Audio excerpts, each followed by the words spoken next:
আল্লাহর সৃষ্টি জগতের মধ্যে যেই পৃথিবীকে আমরা অনেক বড় বলতেছি, অনেক বড় না?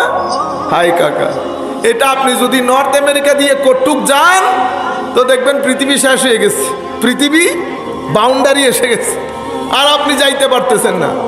এটা অসম্ভব ছোট। আল্লাহর সৃষ্টি জগতের তুলনায় একটা পিঁপড়ার নিয়ে, বরং পিঁপড়ার চেয়েও ছোট। এবার আল্লাহর সৃষ্টি জগতের মধ্যে আল্লাহ কি কি বানিয়েছেন চিন্তা করে দেখেন তো। মানুষ আল্লাহর ইবাদত করে, মানুষ আল্লাহর ইবাদত করে।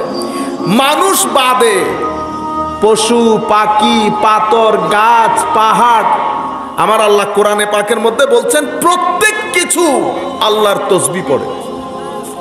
আমার ঘরের গরু থেকে শুরু করে, ছাগল থেকে শুরু করে, মুরগি থেকে শুরু করে যত পশু পাখি, বলে পশু পাখি তো প্রাণ আছে, প্রাণহীন পাথর এক কোণার মধ্যে পড়ে আছে, এটাও আল্লাহর তসবিহ পড়ে। মাওলা পড়ে কেমনে? ওয়ালাকিল্লা তাফকাহুনা তাসবিহাহুম, তোমরা বুঝো না কিন্তু পড়ে।